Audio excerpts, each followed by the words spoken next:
Good morning dear students. आप सभी का इस एजुकेशनल यूट्यूब चैनल पर हार्दिक स्वागत है। प्रिय विद्यार्थियों, आज इस वीडियो में हम बंगाल में ब्रिटिश साम्राज्य की स्थापना इसके बारे में अध्ययन करेंगे कि अंग्रेज़ों द्वारा बंगाल में ब्रिटिश साम्राज्य की स्थापना किस प्रकार हुई, कौन कौन से युद्ध लड़े, क्या क्या चरण थे, और भारत में भी ब्रिटिश साम्राज्य की स्थापना बंगाल से ही होती है। तो हम देखते हैं, हम पढ़ चुके हैं कि 18वीं शताब्दी के मध्य में भारत की राजनीतिक दशा बड़ी शोचनीय थी। मुगल सम्राटों की दुर्बलता के कारण साम्राज्य में अशांति और अराजकता फैली हुई थी। केंद्रीय शासन की दुर्बलता के कारण अवध, बंगाल, दक्षिण भारत के जो प्रांत हैं वो स्वतंत्र हो गए थे। और 1740 ईस्वी में अलीवर्दी खान ने बंगाल में अपनी स्वतंत्र सत्ता स्थापित की थी। 1756 ईस्वी में बंगाल के नवाब अलीवर्दी खान की मृत्यु हो गई और उसके पश्चात उसका दोहिता सिराजुद्दौला बंगाल की गद्दी पर बैठा। सिराजुद्दौला एक महत्वाकांक्षी शासक था। शीघ्र ही सिराजुद्दौला और अंग्रेज कंपनी के बीच में मनमुटाव बढ़ता गया, जिसके कारण 1757 ईस्वी में दोनों पक्षों में युद्ध छिड़ गया, जिसे प्लासी का युद्ध कहते हैं। तो बंगाल में ब्रिटिश साम्राज्य की स्थापना में सर्वप्रथम चरण है प्लासी का युद्ध। प्लासी का युद्ध कब हुआ था? 23 जून 1757 ईस्वी को। किसके बीच हुआ था? बंगाल के नवाब सिराजुद्दौला और अंग्रेजों के बीच में हुआ था। यह आपको विशेष रूप से ध्यान में रखना है। हालांकि हम इस वीडियो के बाद में प्लासी के युद्ध के कारण और परिणाम और बक्सर के युद्ध के कारण और परिणाम अलग से चर्चा करेंगे, क्योंकि इनसे संबंधित जो निबंधात्मक क्वेश्चन है वो काफ़ी पूछे जाते हैं, इसलिए हमारे लिए इम्पोर्टेंट है। प्लासी का युद्ध। प्लासी के युद्ध में अंग्रेजों की विजय कोई सैनिक विजय नहीं थी, वह तो एक षड्यंत्रकारी कार्य था। परंतु इस घटना से अंग्रेजों को बंगाल में स्थायित्व मिल गया। सिराजुद्दौला को हराकर उन्होंने अपने कठपुतली शासक मीर जाफर को बंगाल का नवाब बनाया गया। अंग्रेजों की संधि के अनुसार अंग्रेजों का एक प्रकार से वह प्रतिनिधि के रूप में ही था। बंगाल में अंग्रेजों ने अनेक अधिकार प्राप्त किए, जिनके कारण बंगाल की शासन सत्ता, आर्थिक नियंत्रण अंग्रेजों के हाथों में आ गया। इस प्रकार अंग्रेज व्यापारी बंगाल में शासक बन गए और वे एक प्रकार से नवाब निर्माता भी बन गए थे। तो इस प्रकार बंगाल पर अंग्रेजों के नियंत्रण की स्थापना का ये प्रथम चरण था। दूसरा, बक्सर का युद्ध। उसके बाद में बक्सर के युद्ध में अंग्रेजों की विजय को बंगाल पर अंग्रेजी नियंत्रण की स्थापना का द्वितीय चरण कहा जा सकता है। यदि प्लासी की विजय से भारत में अंग्रेजी शासन की नींव पड़ी, तो बक्सर की विजय ने उसको सुदृढ़ बना दिया। बक्सर के युद्ध में अंग्रेजों ने बंगाल के नवाब मीर कासिम, अवध के नवाब शुजाउद्दौला तथा मुगल सम्राट शाह आलम की संयुक्त सेनाओं को पराजित किया। इन तीनों की संयुक्त सेनाओं को बक्सर के युद्ध में उन्होंने पराजित किया था। बक्सर का युद्ध है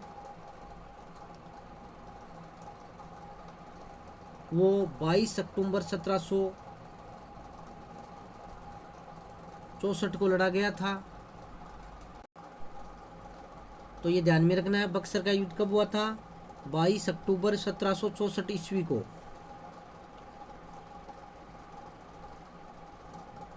बक्सर का युद्ध हुआ था।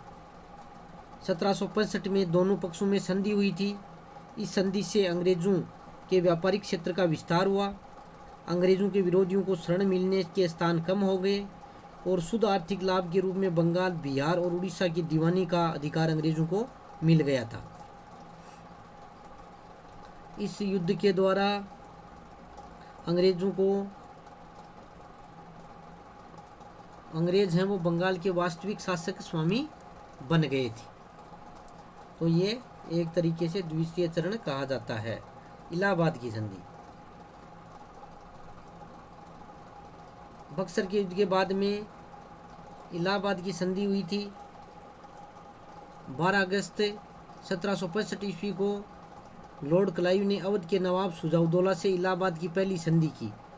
इसके अनुसार अवध के नवाब ने इलाहाबाद व कड़ा के जिले मुगल बादशाह को दे दिए। युद्ध की क्षतिपूर्ति के लिए कंपनी को 2 किस्तों में 50 लाख रुपए अवध के नवाब द्वारा दिए जाने थे। शुजाउद्दौला ने कंपनी को अवध में करमुक्त व्यापार करने की सुविधा दी और अंग्रेजों ने नवाब को सैनिक सहायता देना स्वीकार किया, परंतु उसे ही अंग्रेजी सेना का खर्चा वहन करना था। उसके बाद में इलाहाबाद की दूसरी संधि हुई। 16 अगस्त 1765 ईस्वी को क्लाइव ने मुगल बादशाह शाह आलम द्वितीय से इलाहाबाद की दूसरी संधि की। इसके अनुसार मुगल बादशाह ने बंगाल, बिहार व उड़ीसा की दीवानी कंपनी को सौंप दी। कंपनी ने अवध के नवाब से छीने गए कड़ा व इलाहाबाद के जिले मुगल बादशाह को दिए गए। शाह आलम ने नजमुद्दौला को बंगाल का नवाब स्वीकार किया। बंगाल, बिहार व उड़ीसा की दीवानी के बदले कंपनी ने शाह आलम को 26 लाख रुपए सालाना देना स्वीकार किया, परंतु इस संधि के द्वारा उनकी सत्ता सुदृढ़ होती गई और इलाहाबाद की संधि से कंपनी को बंगाल, बिहार, उड़ीसा के वैधानिक दीवानी अधिकार मिल गए।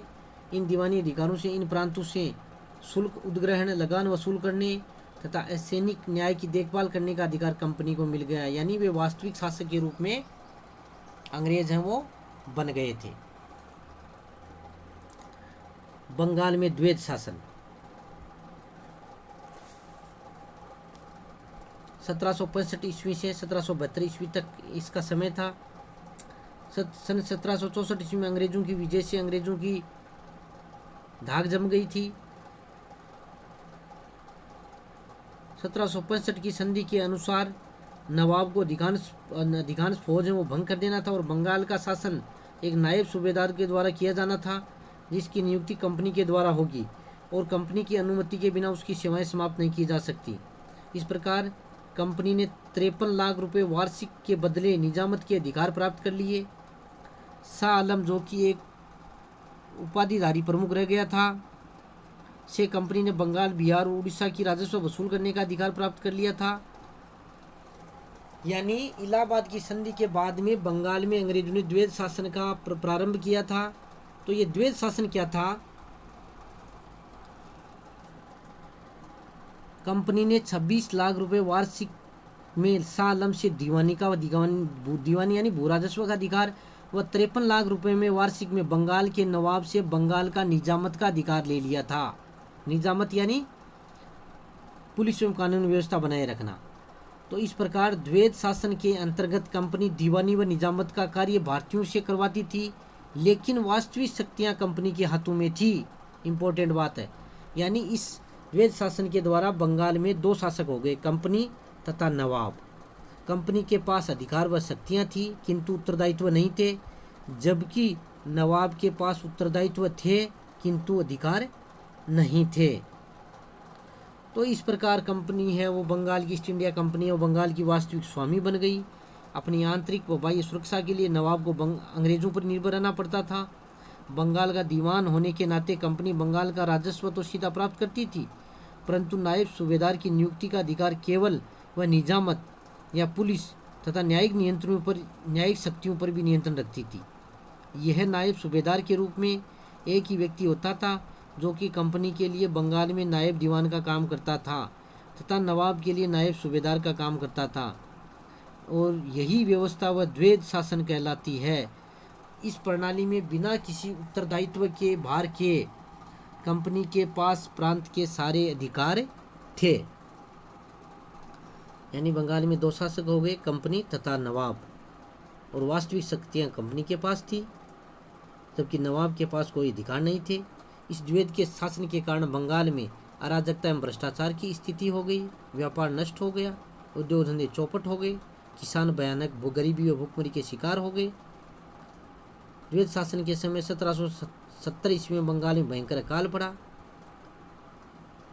तो इस प्रकार हम कह सकते हैं कि बंगाल में ब्रिटिश साम्राज्य की स्थापना के चरणों के अंतर्गत ये बातें इंपॉर्टेंट थी, महत्वपूर्ण है। क्वेश्चन ऐसे भी पूछा जा सकता है कि बंगाल में ब्रिटिश साम्राज्य की स्थापना का वर्णन कीजिए, तो आपको इन्हीं चारों पॉइंट्स को विस्तृत करना है। और क्वेश्चन अलग से भी आ सकते हैं कि प्लासी के युद्ध के कारण और परिणामों की विवेचना कीजिए। बक्सर के युद्ध ने प्लासी के अधूरे कार्य को पूर्ण कर दिया, स्पष्ट कीजिए। बक्सर के युद्ध के कारण और परिणामों को समझाइए। बंगाल में द्वैध शासन क्या है या द्वैध शासन से आप क्या समझते हैं? इस प्रकार के क्वेश्चन एग्जाम्स में पूछे जा सकते हैं। तो अगले वीडियो में हम प्लासी का युद्ध, बक्सर का युद्ध, इनकी विस्तृत चर्चा करेंगे। धन्यवाद।